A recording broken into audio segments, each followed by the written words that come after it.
Easy, how are we? Let's vacation. I'm on vacation. Everyone's asking, are you coming home for Christmas? And I'm sitting here in Vietnam going, I am home. No. Look. I don't mean from a jealous point of view, but Christmas in Vietnam and the lack of cold. I'm sure you've been everywhere for Christmas. Like, where were you last Christmas? You were in Dubai last Christmas. Thailand last Christmas. Okay, so you're used to a sun holiday over Christmas time. Is it just a I've done Christmas in Alabama as well. That one was a bit different as well. I spent that in Florida, actually. I went to Disney. yeah? We won't tell people the year was 2020. You did that, but anyway. It was all right. I drank Death Color. I don't know what the protocol was. How is Christmas all over like different places? It's weird. It is different. Nothing will ever be home. But it is different. I suppose for us, we're out this part of the world. So it kind of seems like a waste to not keep going towards the other side to travel as much as we can before we do. It's print. It's nice to wake up and go down to the swimming pool and then maybe just see where the day takes you. So it's just different. Like from the same old stuff. But obviously you miss friends and family. But the best part is the phone calls now will happen. So I'm pretty much part of the day at home. Yeah. Yeah. It makes it a lot easier. I have nothing to do. I'm sitting here and just the phone stays on and you just part of the crack and then you bosh out and then That's my time to go. That's my time to go. Well, speaking of different, this episode's a bit different. We threw out a couple weeks ago a Q&A to people. We try to keep it as broad as we could. We didn't want to make it just about us two, or if people want to bring up different races and different things like that, or whatever they want to do with it. So we got a good 15, 20 questions on that one, and we'll try and get through as much as we can for an hour, because I can see you're side-eyeing, must be a swimming pool or something you're side-eyeing right to have a look at there that you want to get out. And I'm not too sure how many cocktails you've had right now already. Probably a chicken fried rice. Yeah, you've had so many cocktails that you're leaning to the left side of the camera and your microphone's over the right side of the camera, so you're changed a lot. So we better get on with this one. You have the questions as well in front of you, so we're not gonna lie, guys. We have the questions here. We haven't prepped them in terms of how we're gonna answer them like that. We're just gonna look, pick and choose, pick a mix, see what's there. The first one from Kevin_English, who's been a great guest to the podcast before. Which one of you is better looking? Me. Oh, this is feed round. Great. We'll get through this. That's that answer. I concur. Kevin also asked another question. This is why we do a podcast, guys. None of us are good looking. Top 3 events you took part in 2024. They're actually, I know I said I didn't look through these, but I did have a quick look. I know someone else said something similar that wasn't allowed to pick Dublin Marathon than this one. Oh yeah, at Moon D88 said, what would you say is the 3 best races in Ireland, but can't include the Dublin Marathon as one of them? So obviously, Eric, you didn't race over in Ireland, so maybe did this year because you've been abroad. So maybe you pick your 3 best races in Ireland, and then after that, then I might try and pick my 3 favorite events this year. 3 best. I suppose for the weekend that was in it, I think Cork is a really good marathon.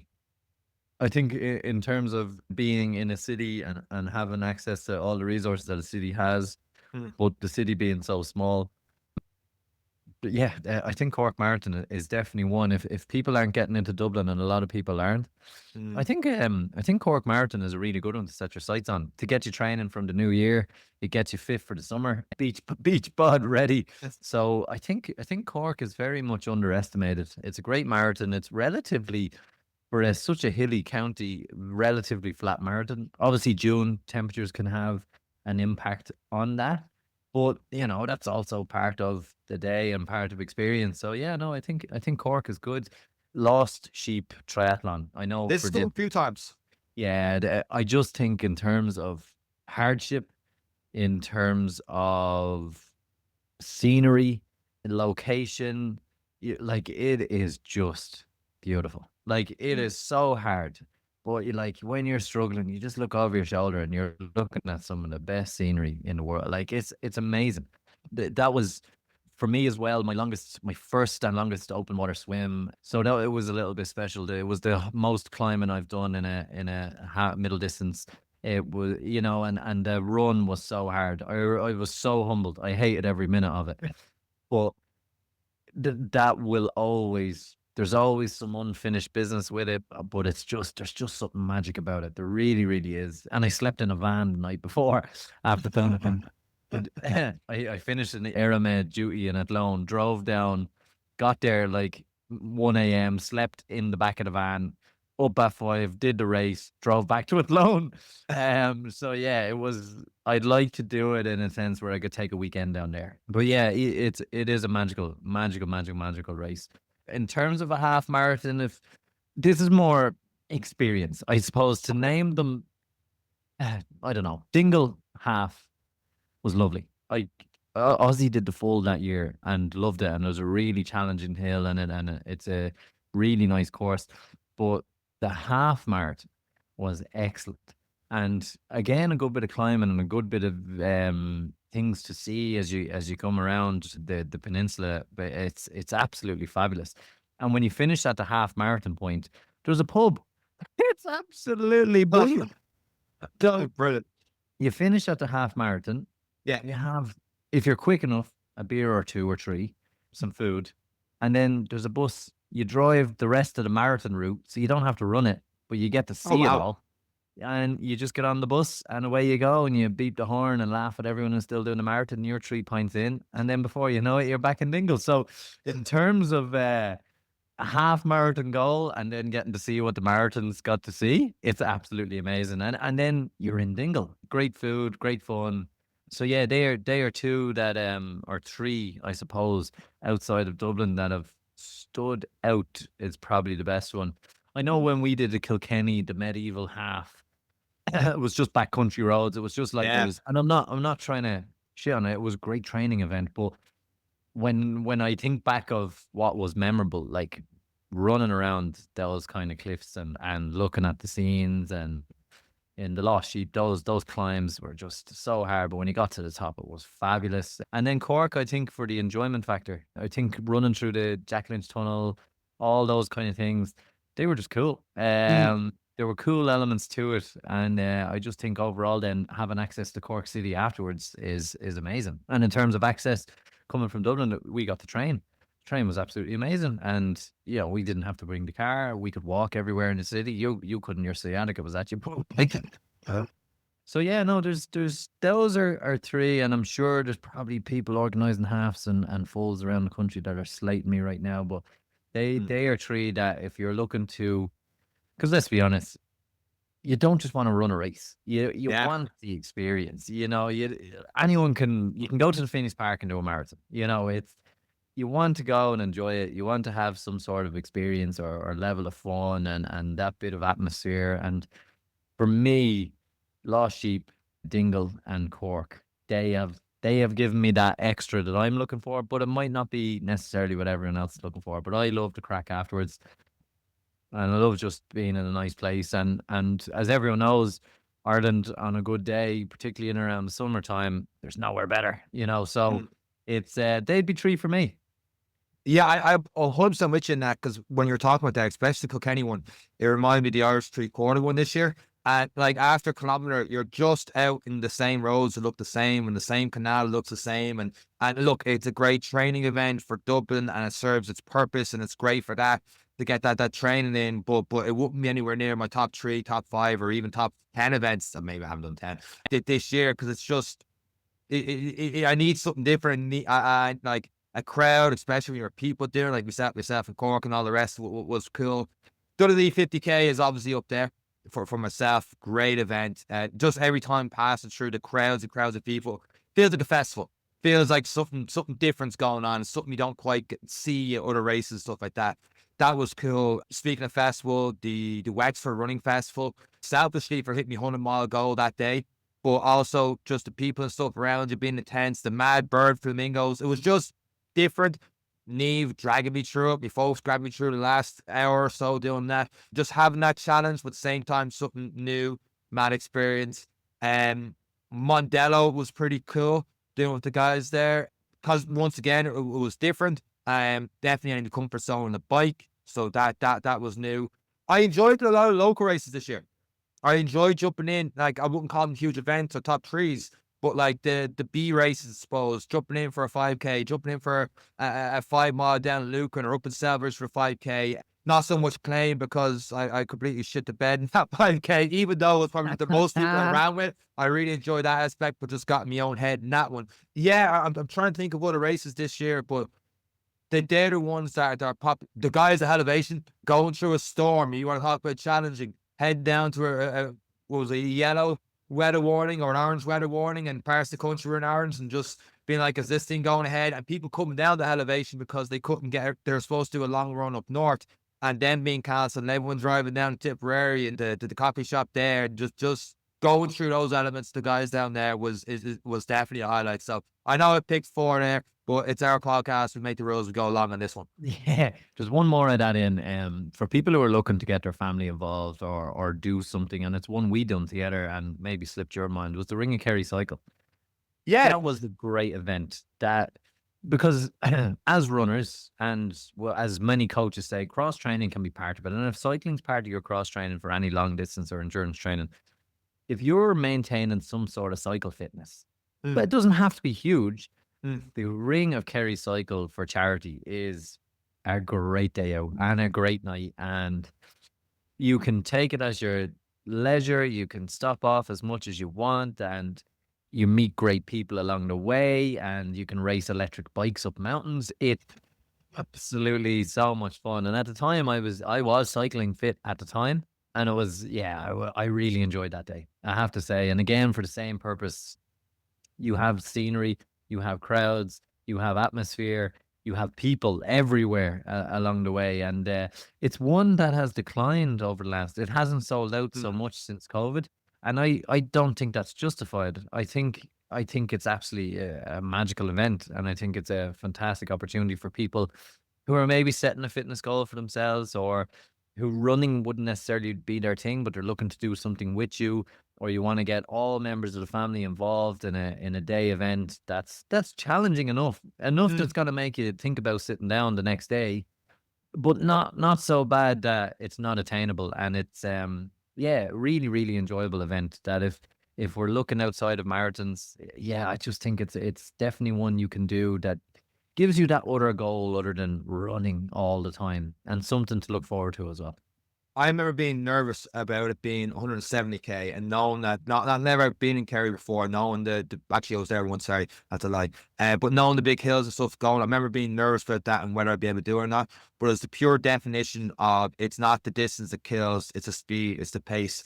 And if you take it at your own pace and you have a wide window, like you start, you don't have to get the starting line at 6. If you want to get there at 7, 8, do. But if you want to give yourself all day, get there at 6. Like, it's a rolling start. You start whenever you want, just go to the starting line, as opposed to a specific starting time, and just enjoy it and make a day of it if you want to go that way. That is one where a little bit of cycling experience, anyone can do that. Switching gears a little bit, this one at Matthew M902. This is mad to me, actually. How did you two become friends running? People think we know each other through running. People think we always were into running. I was stuck for a place to stay because I was on the old soccer scholarship, and I lived in Ratoath, and I was late back from a match, and Sean was in my engineering class, and I just said, I'm staying in yours. I'm staying in yours tonight. Is that all right? And Sean was like, eh. I tell you why I was like, because believe it or not, when Eric was like 18, 19, he was a loudmouth, lanky shit. Oh, accusations. I'll tell you why. I'm still a loudmouth. So when we started engineering, Eric, believe it or not, judging by the start of this podcast, was away. He was away in Australia for a couple of weeks before we started engineering. And yeah, that's right. Yeah. So when you came in, I didn't really know. Obviously, we didn't know each other that well. We didn't know anyone in the past that well. And I was, back in the days, I used to work on a bar, and I was running a charity event for breast cancer awareness, stuff like that. And I was getting my head shaved. So I was handing out sponsor cards, and everyone was all mad quiet, didn't want to say no, stuff like that. So the first person puts down a tenner, second person puts down a tenner. Fortunately for me, the third person was Eric Lawless. And you were like, I'm not paying a tenner for him to get a haircut. For all I know, he's always bald. That was it. No one Yeah. upset, and I got nothing. I was like, where did this lad come from? Because I didn't know, I didn't see you before the class, and then you just came into the class. You weren't there for the previous 3 weeks, and I'm like, everyone's all quiet and shy, and I consider myself that as well. Yet I was almost all over, and I was like, I'm not gonna like this guy, let alone do a podcast when I'm 15 years down the line. Don't make me out to be mean. I gave you a fiver. I set the tone the way it should have been. But that no pure. No. That story's not finished. You did shave your head. I And you did. came in on the Monday and you looked better than you did before you cut your hair. So I asked for my money back. You didn't care what, Jared. Raise money for good cause. I really want to shave my head. And he has never grown his hair since. That's not by choice, totally. But anyway, moving on. I've thrown this right back at you. At s.corey13. Any more? That was Ironmans? 2000. That was 2010. So that's 14. Yeah, years- that was a good 14 while years back. ago, Yeah. Any more Ironmans there could ask? Any more Ironmans? Yes. Myself and Ironman definitely not finished. The problem I have is consistency. The only thing I really inconsistently able to do was bodyweight stuff and a bit of running. Through the change of the job. So when I left Ireland, my last kind of push, while I was trying to get flying licenses, while I was trying to get this, studying for exams here, there, and everywhere, I added in the Ironman to do it as well. Yeah, with 16 weeks training, and we did it. Sean called me an idiot. Coach called me an idiot. Everyone called me an idiot, but we did it. We got it done, but it nearly killed me. But moving out here, the bike and all has been here. I got a couple of cycles in. I was a little bit unemployed for a few months while we were waiting on paperwork and a few things for a job. And then once I got going to the job, it's just next to impossible to bring your bike.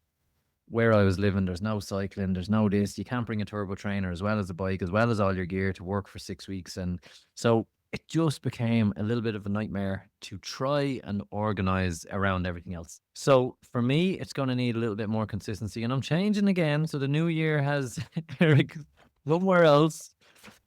I'll be in Mozambique. My God, man, your passport is insane. Yeah, so I'll be doing 6 weeks in Mozambique and 6 weeks in Dubai. So the plan will be when I'm on my time off, I'm going to start building this year, building back into swimming and building back into cycling with no goals. And then when I return to Ireland, that's when the Ironman element is going to come back in. And where it is won't be at home. It'll be somewhere in Europe, and how it goes. There may be a half maybe done. We'll see what the calendar brings for me in the new year. But am I done with Ironman? Absolutely not. I think as much as I love a marathon, I love that Ironman. I loved everything about it. So I think, I think there's another couple in me, but the difficulty is you can't take it on. And it's one thing, I did the training in 16 weeks and I got by, I survived, but it's frustrating to be that slow. It is. But it was the hand I dealt myself, and we accepted it and we enjoyed it. But for me, I want that sub 12 hour. I want 11 something. And the only way you do that is consistency in training and dedicating yourself. Like we've seen in the past few weeks with our Irish athletes in the World Championships, they're dedicating themselves to something. It's 3 disciplines.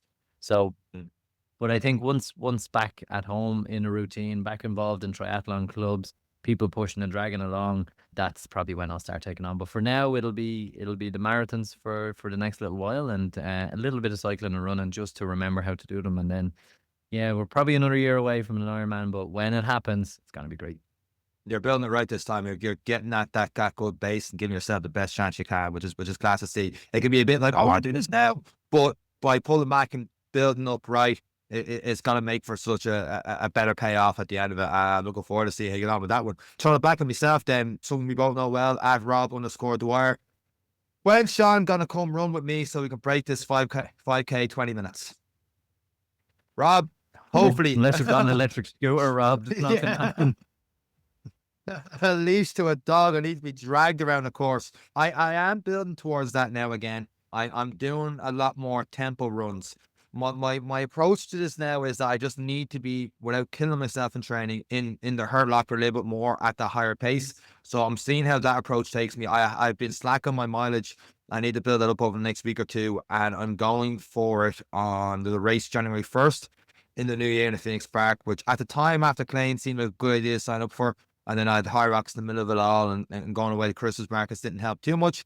But yeah, we'll see how it goes. I might have to take you up on that. But I genuinely think it does not count unless it's a race, because I have a 20:04 in the watch and I don't count it because the race that day I did a 20:18. That's just me on that one. I felt like I was 20 seconds off seeing the finish line. And all of a sudden I got to the finish line. The watch was like, oh, 20:04. And it says like between 20:03, 20:04. So it says you did exactly a 4 minute kilometer pace, which is what you need to do, a sub 20 if you do the maths, or well, exactly 20 if you do the maths. But yeah, I need that. I need to pass the finish line, seeing the clock saying 19 something for me to get that to count. It is bothering the hell out of me. I don't know right now if you told me 100-mile goal, or maybe because I just haven't done it. 100-mile goal or the 5K sub 20, which one would you take? There's part of me that goes, I feel like I should have this by now, with the sub 25K over a 100-mile goal. Yeah, that's just me on that one. Fucking thing annoyed me. To get there, just do it like remember that Miller ad where your man goes to the shop and he just keeps cycling downhill? You just need to find that hill. Keep rolling down it. Yeah, it'll happen. Or what'll happen is I'll come back and chase you around the Phoenix Park. That usually works. That's how we set your first 10K PB. Yeah, that actually is right. Yeah, you chased me around the park, and I was like, Jesus, he's on my ass. And every time at the time was like, he better not catch me. Yeah, I just the mental approach. I just need to change it. I just need to change it. And we're getting there. I enjoyed about High Rocks was that when I got to the starting line, they was all mad, nervous, full of energy. Like I was laughing in that tunnel. I was like, this is actually all right. Like those Hell's Bells playing. I knew the setup was going to kick into the whole John Cena music against there, and I was just like, this is cool. This is grand. Yeah. I need that approach to a 5K race. So I'm like, right, whatever happens here, let's head out 4:10, 4 minutes, and just enjoy racing. And that's what I really loved from a couple weeks ago doing that, was just enjoying it, rather than when I took plane. Oh man, I got into my own head so much. It was just like, I have to do this, and just making it too much of a all or nothing when we're getting that. Look, I really want this on January 1st, but I think I'm gonna have a different approach of, look, just cop onto yourself, Sean. It doesn't make a difference really if you get there or not. If you don't get it this time, you will get it. But just go out, enjoy it. It's a great start of the year, good buzz. I know a few people I'm doing it with. Have the crack with them, have the crack afterwards, and just good start to 2025 is what I'm really looking for out of that race. Yeah. Moving on.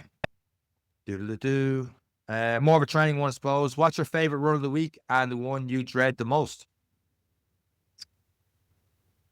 Well, it used to be intervals I used to dread the most, but I've actually Same. found I'm preferring them days more. One, because they're shorter. I suppose when you start becoming limited on time, the long run starts to become not the dreaded one, because after about 5 or 6K for me, it's a peace I get in my brain. It's just amazing.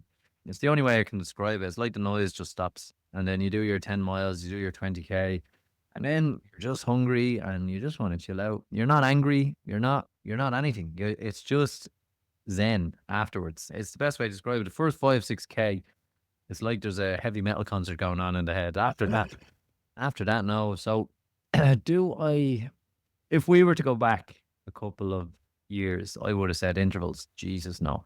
Hated them. Right. And long run, always my favorite. I'd rather run longer than do the intervals.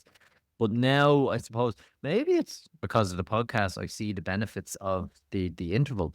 The want to run faster again is back, and I just see the benefits of doing it right, and do I dislike anything? Do you know what's probably a big difference to me? The weather. Not having to go, oh no, it's raining, or oh no, it's freezing. That has made a huge difference. That's fair. So I used to dread the long run if it was raining, or if it was this, or if it was that, and it's just something I haven't really had to consider out here. Okay, heat is something I've had to consider, and but the for treadmills and stuff, like it's definitely doable. So yeah, I don't think I hate one. Oh, it's like, it's always them other random sessions. It's the intervals, it's the long run, and then those random ones you just do in the middle. I never dread them. I'm just like, okay, we'll get that done Tuesday. We'll get that done Thursday. That's a nice session. So, well, yeah, long intervals. That's a heavy session. Yeah, probably the same with that one actually. I don't think yeah, I love half at 2-3K doing a long run, long intervals. Probably, yeah. I'm not great at them. Yeah, if you start doing, if I was to say worst kind, if you start doing 2K intervals, Oh God, yeah, then we're like, once you get over the 1K intervals are horrible. When you get up to 2K intervals 3 times, or yeah, that's not a good day. that's They're what tough days. intervals. I love Rachel's intervals, the Mona Fartlek thing, where because it keeps going down. It's like 90 seconds on twice, 60 seconds on 4 times. Because you can see it like halfway through 6 seconds, like, oh, actually halfway through the workout. The short one, but you get that intense burst, and then you're constantly on the clock thinking about the next one. And sometimes when I do like 400 meters for 2 minutes, sorry, 400 meters by 8 or by 10, whatever it is, a 2 minute rest. There's a lot of thinking. I'm like, oh my God. I'm like, and when you get halfway through, you know the second half's gonna suck.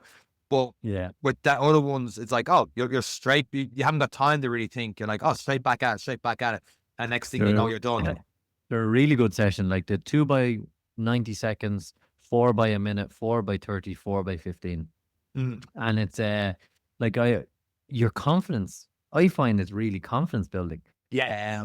Because you're running at a 3:25 or a 3 minute for the 15 seconds. You're like, I'm an animal. I'm going to the Olympics. I'm so fast. Beep. Oh yeah, watch stop just before I got tired. Beautiful. And so but it is really good for the confidence, getting that leg turnover, and it's an enjoyable one. Yeah, but any kind of long ones where you get into your own head, they're nasty.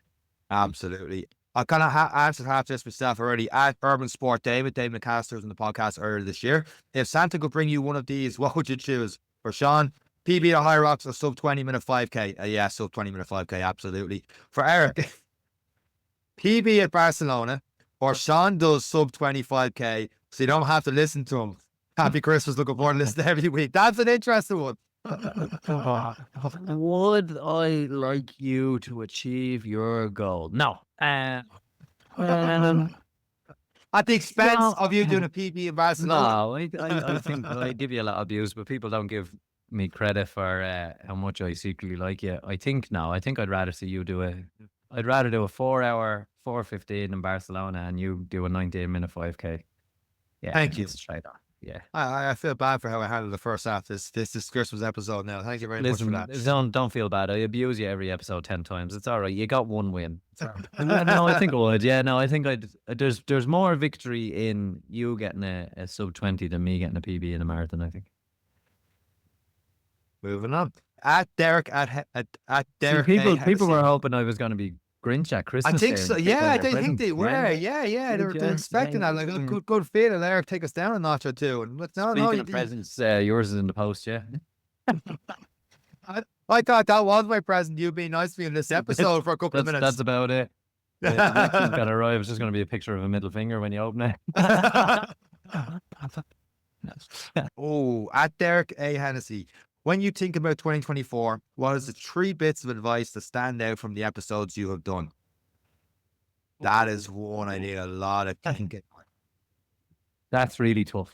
Oh no, there's so many nuggets. I suppose the other one of them is and you touched there 2 weeks ago on the podcast. It's like sometimes I think I'm so busy that I can't be training and stuff like that. And then you have like the Caroline episodes, and you talk about Rachel Smith and stuff like that, and they fit everything in somehow and get the miles in, and those are at a higher level, getting the 2-a-days and stuff like that. And it's like more so that motivation, that push to be like, right, you need to prioritize it more rather than saying you haven't enough time to do something. There's been like a lot of guests on the podcast where I'm like, oh yeah, no, they're finding ways to get this done. I think it'd be wrong to single out anyone, because everyone who comes onto this shares a story. Everyone has a different background and everyone's fighting their own fight. What I think I'd take from it is what they all share. One, they're all very humble. And I think that there's something in that, you know, when you get rid of all the other crap out of your life and you just focus on a sport and your family and being better at it. Um, a lot of them all share the common theme of, you know, I wanted this for me. It wasn't necessarily what my friends wanted or what people around me wanted. And I just had to let go of that dead wood. But now I'm paraphrasing here, but essentially, you know, surround yourself with the people you want to be and be that person. And that's something that a lot of them were doing. Another common theme, probably trust in coaches, you know, get a Yeah. coach. You know, it's a lonely road as it is. Be involved, which is scary. It is scary. But yeah, it was one common theme that a lot of them were saying. Time management and commitment and consistency. All of them. The common theme among the youngest to the oldest, from the most enduring to the others, was all just about consistency, time management, getting it done. Like, we wouldn't guess it was a deep sea diver and had to train, I don't know, 40 meters below sea level to Yeah. maintain a Gavin, fit. yeah. And there's me sitting on the couch going, ah, it's raining. Do we keep making the excuses? Do we take accountability for ourselves? Do we get a coach to take accountability for us? And then there's other elements of what's driving us, what's making us run this marathon. Is it for me? Is it for someone else? Mm. Is it to be a better person? Is it to prove something to myself? So it's kind of taking all of that and channeling in. Like Caroline, again, another example. She's just had a baby and she's like, oh, I'd love to go do a PB in Dublin. I It's like, oh my god, you know, Yeah. and, who are we to complain? Evan talking about cystic fibrosis and Yeah. how he's come through it, and he's like, I'm wondering, you know, what am I gonna have for dinner tonight? He's thinking, you know, what do I have to do to maintain my best physical health? What conditions do I have to be in? I'm raising like, there was so much magic, so much insight into everyone's lives. It was absolutely amazing, from injuries to recovery to consistency. So to say that one or two stood out, I know I've mentioned a couple of names as example, but I think Love, every yeah. single person, yeah, it was the common theme amongst them all. We're all very different, but the common theme amongst most of our guests are those things and those secret ingredients, and that's the that's the magic, that's the cooking list, that's the recipe, and I'm trying my best to learn that and maintain that, but it's difficult, and I'm not where they are yet. Even though I have front row seats, we run a podcast, we're nominated for awards that you're all going to vote for us on. But, um, but it is that common theme. So I think it'd be harsh to single them out. We've had some phenomenal athletes and talking about their journeys, and we felt like we ran every step with them. So yeah, it's very difficult to take what's the best advice, even on nutrition. Some great episodes on nutrition that have kind of quashed probably what a lot of people take as the Yeah. status quo, you know, and they're real eye-opening episodes that just make you take stock. What am I actually doing now? Like, should I be listening to the Instagrammers? Should I be listening to this? Do I need to be careful? You know, so there's a lot there for people. And then more importantly, in every community, there is so many people doing great things. And that Mm. was one thing common through the whole year. We were in every corner of the country in local running groups, seeing young athletes improving, seeing triathletes come along, people setting PBs, people crossing Alaska. You know, like it's amazing to see what people in communities are doing. And we're not talking about the Olympians, and it was an Olympic year, it was a great year, but for us it was seeing people that we could touch, talk to, text, you know. We didn't have to be starstruck. It was just like, "Oh my god, you're that person that does this amazing thing," you know? So, it's phenomenal in that sense, and I think that's what we should take pride in, that these are regular people doing extraordinary things, and that's what this podcast is about. So, I couldn't take one piece, but common themes, yeah. Yeah, the only other thing I touch on there is that it was interesting. We there's a post that went up on the podcast page a couple weeks ago, what about doing solo runs or running with people and stuff like that. And it was very balanced in terms of how many did solo, how many did runs with groups and stuff. And most of my runs are solo, and I would have answered solo as well.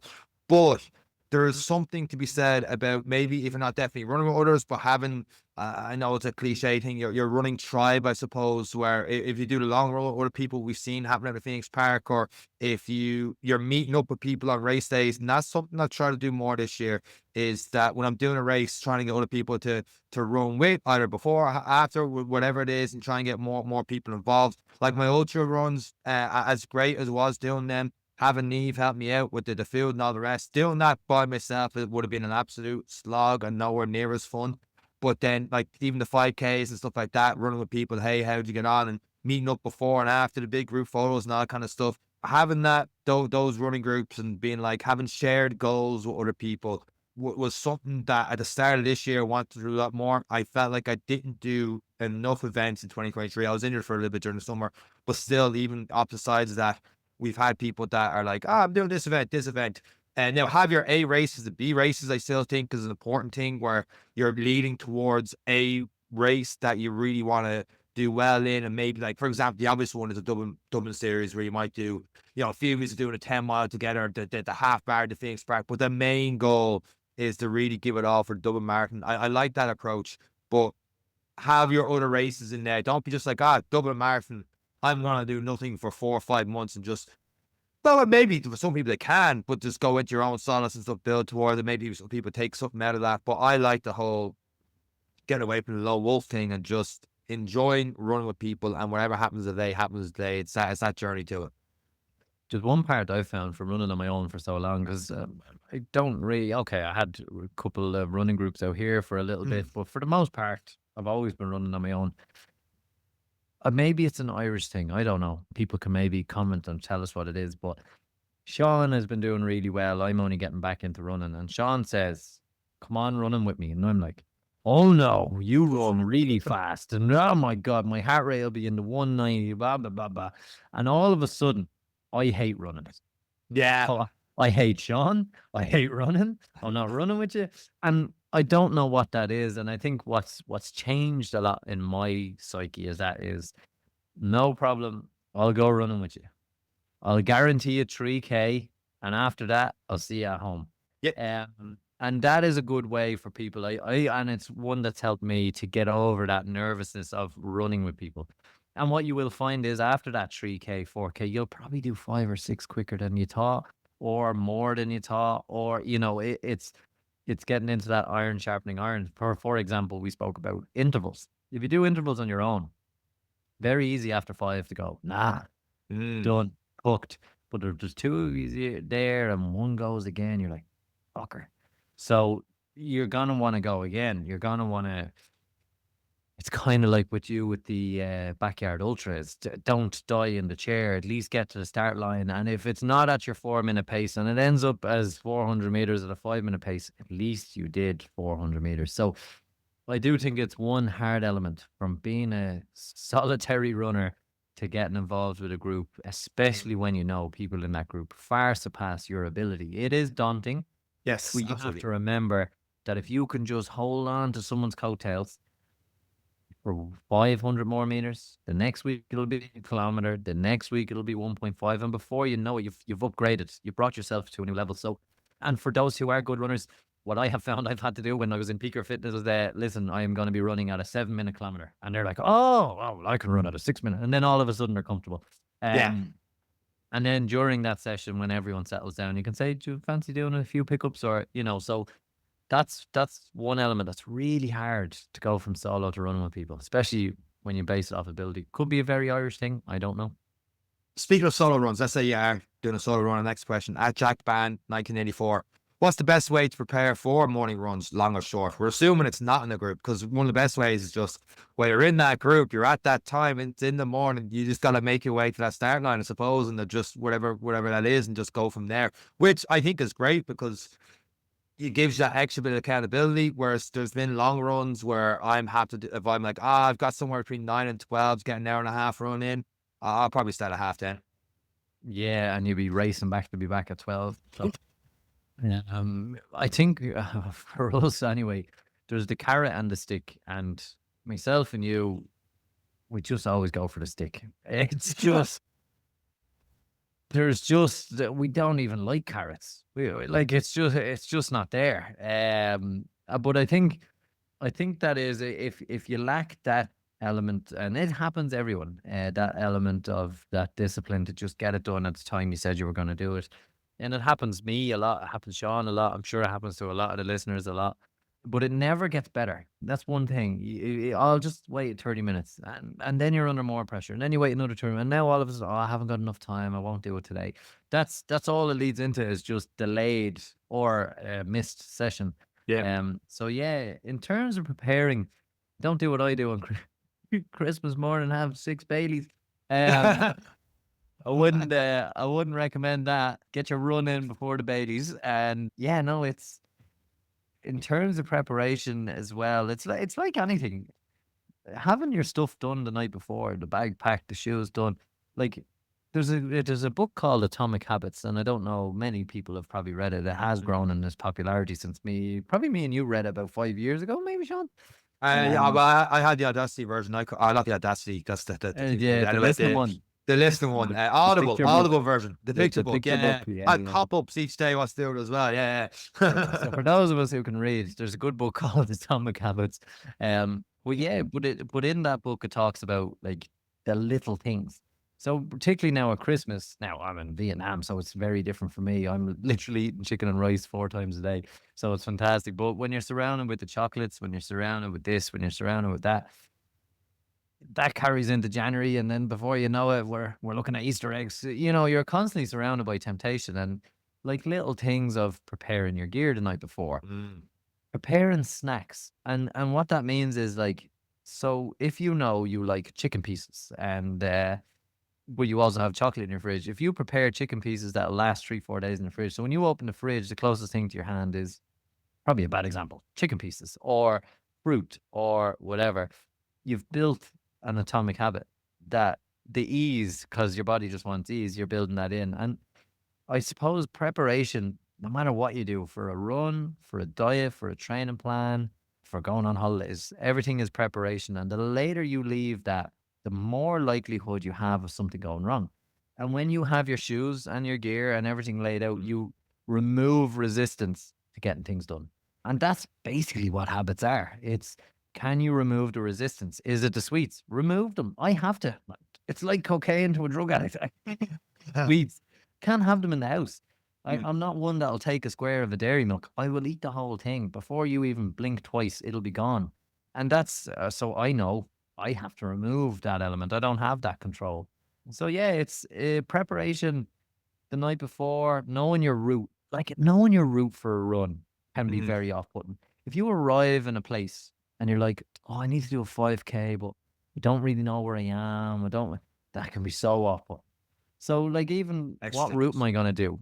At what point in my route am I going to do 1 kilometer faster or slower, or, and for example, you do your 1 kilometer faster and there's traffic lights in the middle of that. It can really just upset things. So I know we're kind of divulging, but it's just all the different things I've dealt with over the last, I don't know how many years, that I keep making the same mistakes. But every year we're reducing some of them. We're learning eventually. But yeah, there's just little things like that. So even for this trip for Vietnam, we're training for Barcelona. The cheaper option was to go stay in hostels and this. I've stayed in places and I've made sure they've 2 treadmills for me and Katie so that we can do our runs. So that was a decision we made to stay on track with our plan and removing the resistance. We don't have to think about it. We go to the treadmill, we get it done, then we can get on with the rest of our day. So it's little things like that, and preparation, even food, what you're going to eat the next morning. So if you go to the fridge and you go for your run, there's no eggs, or I always have eggs. You just have to think about it a little bit more. Treat yourself like an athlete, I suppose. There's a couple things there. That accountability factor as well, because you've got a training plan, you got a set training plan through Brandon, that if you hit this, otherwise he's gone beyond you and be like, hey, hang on a second, you said you're supposed to do this in the morning.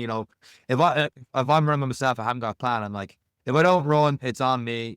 I heard this mad thing in the podcast. It's like you're more likely to get your dog to go through a whole prescription cycle of whatever it is to get back healthy again than you are for yourself. Because I'm 60th day, I don't care too much. But when the onus on someone else, and sometimes that onus is for someone else, like if I don't get this training plan, I'm not letting myself down only, I'm letting someone else down who went through the time to put in that training plan for me. And I'm not doing it. So like the last couple of weeks doing high rocks, Roisin had me send me out training plans and stuff just to get me to the starting line because it was an awful way for her.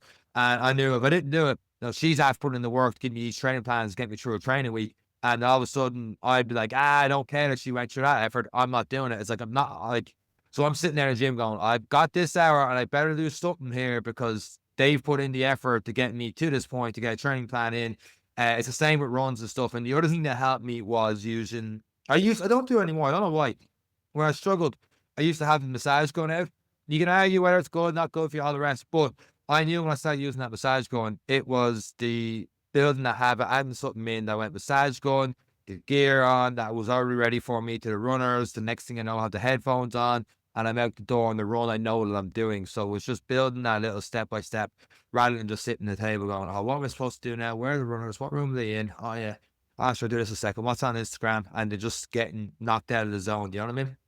Yeah, it is that, and that's for any run, just preparation, prepare everything. For me, the added pressure is the 40 people who are going to Barcelona to do the marathon are all watching my Yeah. Strava, so I better fucking do it. But yeah, that's it. So there's no rest over Christmas. Last couple of questions because I know you're dying to get back to the swimming pool. There's a two-parter here from @Steve Manning. You have to spread it out, Sean. It's Christmas. You can't have all of one in one day. You know, you have to take a week.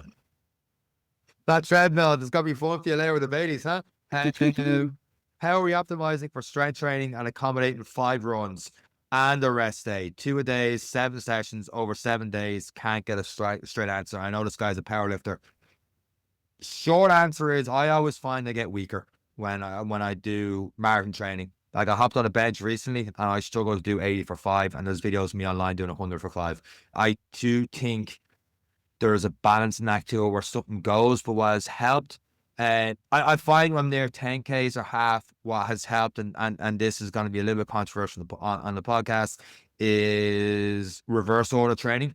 So you would do the smaller muscle groups first to prime yourself up, and then you would do the big bench press at the end. So you might do like rolling tricep extensions, and you might superset them with bent over flies or something like that for back. You might do another kind of thing for push-ups and stuff. And then you would do your bench at the end. While you're not as heavy doing it, you're also not as fried. So if you lift heavy, it takes longer to recover. But if you're forced to not lift as heavy, you can recover a little bit quicker and match them with your easy runs that day. Now you might have one day where you go really hard in the gym. And then with that, then you might just do an easy run or no run at all. But what I've learned from a lot from running coaches, it seems to be to get better at running, you need your long run, and you could argue 1 to 2 sessions. Now, if I think you're doing hard training sessions 3-4 times in the gym, I'd probably only leave it at 1 training session, especially if 2 of them are going to be heavy in the legs. And then, yeah, the rest of it is easy miles building up. So it's your slower than easy recovery runs, and all you're doing is building mileage. And one thing with the intervals, actually, to get sneaky miles in that one, that I've not done that I need to start introducing more is longer warm-ups, and then after the hard interval, getting a longer cool down in. I always neglect the cool down, like, I'm done. Thank God that crap's over with. And I'm just like, I'm done, I leave. Whereas if you can get a longer kind of easy run there, from there, an extra 20, 30 minutes going for a run, it could mean the next day could be your proper rest day instead of going for an easy run that day and build it from there. But it is something that's hard to get out of people, getting their exact strength training days and running days and getting a 7-day in. Monday could be, I don't know when the rest day comes in, is honest. Because long run tends to be Sunday. Where a lot of people long run Saturday and your rest day is Sunday, and then you're straight back in the gym Monday and you're getting your 2 days in that way. You run early or strength afterwards. It depends what you prioritize on what comes first. But I do think one of them has to be a priority because the other one will drop, in my opinion.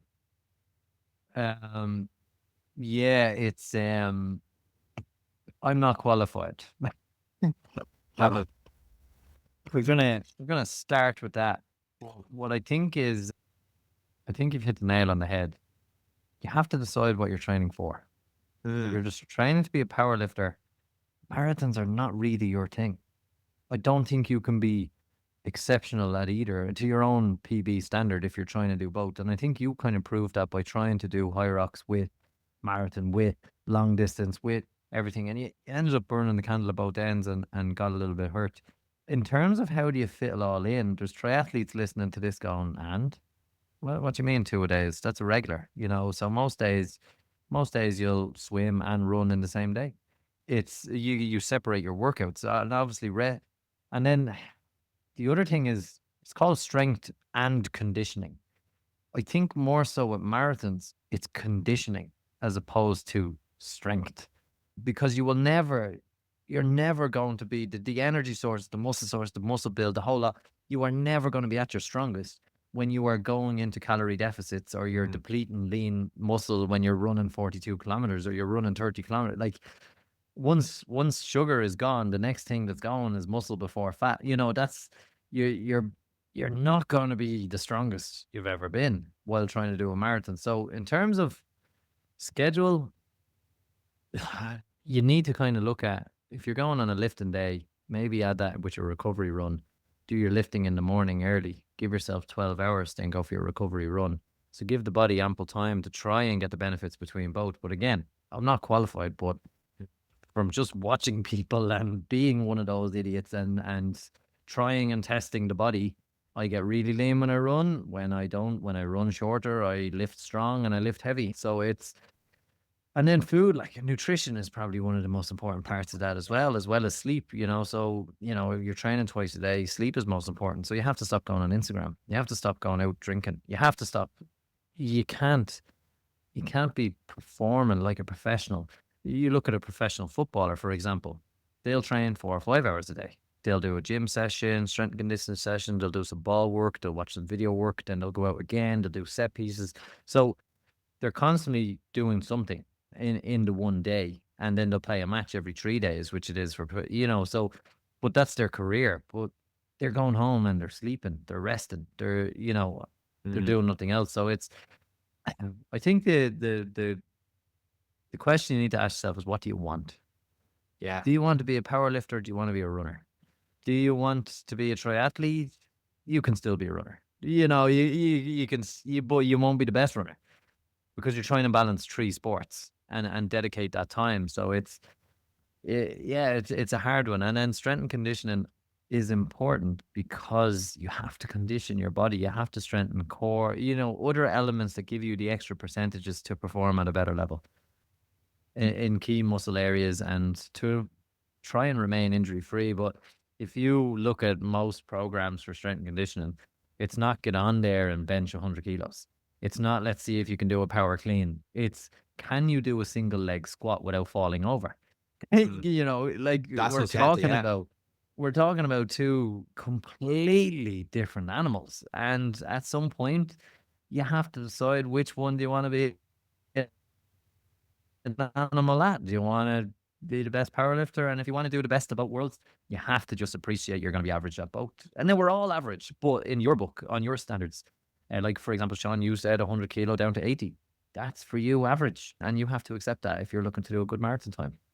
There's a lot of people I've trained in the gym that would have great Ironman sub 3 hour marathons, and I'm like, they're not the strongest lifter in the gym. If I know I'm gonna push people go heavy, it's not them. But they just want a bit of strength to get by, a bit of core work to get by, to work towards their main goal. And that's something that when we've had runners, and you probably hear when I'm talking to them on some of them, I try and push that strength question as much as I can for my own curiosity to see if they are lifting heavy, and they're heavy is subjective, but in terms of strength training, especially when you get the powerlifting, which is insane weights, you're not really, or you're an average runner. I don't think the running strength and strength training is different. Like you said, it is single leg squats. It is side plank. It is different rotations. It's lunges. It's step up. So you might really focus on the one leg for step up instead of pushing off the other. Whereas sometimes you're going for heavy strength training, the barbells your back is like any way to get it up, and the all kind of way you're not really the deadlifts are not near like RPEs, for example, on a deadlift for would be like a 6 or 7. They've got 3, 4 reps left in the tank, and the less experience around strength training, you don't really know where that max limit is, and they don't hit it because they want to feel good. They've done something to do running afterwards, and a lot of people that are doing strength training now, they're very new to it. that are experienced runners that are doing a bit. So their gains come quickly. They don't need to be lifting mad heavy stuff because they adapt very quickly to it because it's something new. It's a new stimulus. Any new training program you do that's different, you will benefit in the first couple of weeks. Now, whether it's a good or bad program comes in afterwards in terms of injuries and stuff like that, but they adapt to it quickly. Whereas you're a power lifter and you're going to running, to try and keep that level up and that hard RPE level up is so much harder. And then going to running, which is new. And to put it the other way, your running gains will come quicker because it's new. If you do it right, you go from not being able to run at all to all of a sudden you're doing a 5K pretty quickly, a 10K pretty quickly. And then at some stage you're plateau. So you're on the opposite end. And trying to get that balance is very difficult. I know we've talked to Faber and the answer. I don't think we have the right answer. I think it's just you have to pick your battles in this one. Maybe the other thing is you do 3-4 months. That's your powerlifting. Your all season is because I did that before where I got a bit of size on me. It was after the marathon one year. I was like, these 2-3 months, I am dedicated to the gym. I was very happy with the size and it's trying to maintain so I don't have to work as hard in the gym to maintain that, but I'm not getting stronger or bigger or anything like that.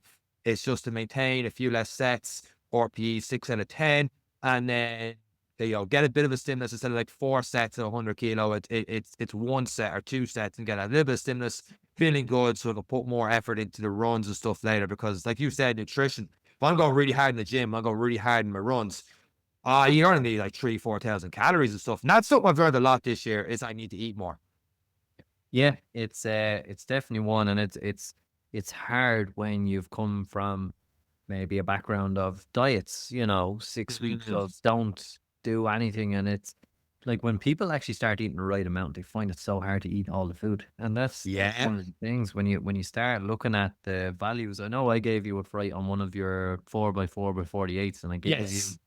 I gave you the food that was going to still keep you in a calorie deficit but reduce it for what you were going to burn every 4 hours for 48 hours. And you were like, what? So much food. Yeah. How We am I going to eat all this? and then you had Evan Lynch, fucking so high up as one of the best dietitians in the country, was saying the exact same thing you said to me that day in terms of you needed more food into you. If you're gonna fuel, it's just like you needed more. We had Shop and Health Matters, same thing. You need to eat more. People are under eating, under fueling. That's one of the biggest lessons I got this year. It was how much I am under fueling. With that said, we will try and move on to our last question because it's Christmas time. Don't want to hear us all over Christmas. Last one at Ain't Easy Being Green. What's in the 2025 calendar, lads? Plans/desired races on the horizon. Think you've kind of advanced that one already, Eric, for your end. Just kind of build yourself back up. Yeah. Barcelona. Barcelona's That's a good one on the horizon. And then Dublin. I don't think I'll be doing Dublin next year, unfortunately. But yeah, I think for me, I just kind of have to take it as it comes. I don't know after doing any races in Mozambique. okay. Um, but it's for me, there's just so much other uncertainty that I'll try and keep what I can certain. There's probably a couple of shorter races around here in Dubai on my time off as I get towards mid-January. But I'll see. For me, no, I'll do Barcelona. We'll see where it takes us towards the end of the year. Out here in Dubai when I'm on my off time, there is the T100. That might be the next time I'll dip my toe into triathlon. So yeah, it'll be Barcelona, and then summertime here is off season. So for me, it's going to sound really boring, but there will be no Barcelona will be my peak, I suppose, and then it's into the off season, and then setting my targets and stuff for September, October. Class. I've got Dunolly 50K in February and a few races leading up to that. I've the Art O'Neill leading up to that. I think getting closer to 4:30 in 50K because that's going to be my last long race then before Barcelona, which will be the big one. And then a few races after that then just nothing over the summer. Might take 2-3 months just to rebuild towards something. I'm still interested in doing a high rocks somewhere around July, August. And then, it all depends on February. Got to throw my name back in for that New York Marathon. Putting myself out there. My name's kicking out of the hat. And once it does, I'm going to find out how to do Dublin and New York back to back. And that'll be the second half of the year. So it all depends on that one for the second half. First year, going to go a couple of races to keep me going. And then I think like this year, I would like to do more 5Ks, 10Ks with people and just making days of it. Because another thing I learned this year was that a lot of people are going away from, maybe it's just the group we're with now, the whole drinking culture and stuff like that. And it's not like, Saturday night I'm in bed early because I can't be doing all these races and all this running and then running the weekend and then needing 3, 4 day hangovers and half the week's gone. I feel like shitting and trying to do all again. Now, having said that, I do enjoy me a few drinks every now and then, good session, but it's definitely a lot more infrequent, and I'm a lot more fearful of the hangover. Yeah, it's not good. Even I was finishing up my job in Doha, and we went for, I think I had 2 drinks, 3 drinks. And the Mm. next day I was like, "Oh, I don't want to do anything." Like it's such an impact. It's such an Yeah. impact. So it's yeah, it's even now on holidays. Okay, Christmas kind of Ah, yeah. said, yeah, we're letting that one go, and it's a day. But the run was done beforehand, and then we'll see what tomorrow brings. But it's yeah, it's what we yeah. Again, like another good phrase that came from the podcast this year was you're an average of the 5 people you surround yourself with. And if you're surrounded by people who all you want to do is party and eat, so that's what you're gonna find it so hard to say no all the time. Yeah. Um, and there's always the age old question of as well. It's like, why aren't you drinking? I'm gonna say that. Why are you drinking? Have you got problems? So, it's tough. It is tough. It's tough to kind of find that balance. And when people are talking about new year, new me, it's a new year, but are you still with the same people? Are you still going to be in the same scenarios that have gotten you to this place? If that's the case, it's new year, same as. Mm. So it's one thing to consider, and one thing moving away did for me very much so, especially to Islamic countries. It's not really. You can go to a Okay. place and drink cola, and everyone's like, "Cool." Like it's no, you don't get a barman going, "Is that all? Stop taking up seats in my," Yeah. it's not seen as a bad thing to go and drink a 7 Up Zero or a Cola Zero and have a good time and dance, and everyone's like, "Oh my God, how are you able to dance with no," like usual the usual stuff you'd normally get. But it's yeah, but it's I suppose the new year is very quickly coming onto us, and it is exciting. It is always an exciting time, but a lot of people, particularly who've listened to this podcast, unfortunately for those training for Barcelona, you haven't yet earned some well-earned time off yet. It is coming in March, but it is a good time to kind of reflect on a year, which we have done. For me, it's been erratic. In fairness to you, Sean, you spend a lot more money on um I think I did a trail run. I did a couple of cycles. I did a couple of runs for charity. I didn't do anything of note in this year, and just given the uncertainty of everything. So it is nice to have events to keep you ticking over and keep you goal focused. And there was one thing I really lacked was that goal. And one thing the Barcelona Marathon has given me back is accountability and a goal. So I would advise people, when we're looking at the year ahead, have goals, Yeah. have Well, realistic goals. that's same. Where you feel now, that's the way I felt last year. My events and goals, stuff like that. Yeah, that's pretty much this. It's probably the last episode of the year. There's way too many people to thank. If I'm honest with you, that have helped me with that mindset this year. Listen to people on this podcast and all the rest. And a lot of people that this is the first year we've had so many more guests than previous years, but also that I'd see later on at events. And it's mad meeting for the first time at an event after talking to an hour on the podcast and getting to know more about the story and what drives them, the training and all the rest. And that stuff has been selfishly has motivated and pushed me along, and hopefully it has for you guys listening to the podcast throughout the year. Thank you very much for listening. Yeah, it's been a fantastic year. Again, just to remind people who haven't voted for us that we are in the running for a podcast award. So please, if you can, follow the link in the show notes. It takes about 2 minutes of your time. Try and give us a vote. We'll see what we can do. We're up against all the Brits and the Americans. So give us a chance. If we can get the charitable people of Ireland at Christmas to give us a vote, we'll definitely have a chance in the competition. But more importantly, it's good to be recognised for our hobby of bringing you as much entertainment as we can around the world of running without taking it ourselves too seriously. We do wish you all a very safe and happy Christmas. We hope Santa Claus has brought many, many, many running things for the year ahead and has given you many, many, many race entries. So we hope all is well. We can't thank you all enough for listening for the whole year. It's a fantastic hobby we have, and we absolutely love it, and we're really, really looking for the year ahead, and we're looking forward to sharing that year with you guys as we move into 2025. And that is it for this week's and this year's last episode of the Any Given Monday podcast. Myself and Eric. Merry Christmas, you filthy animals.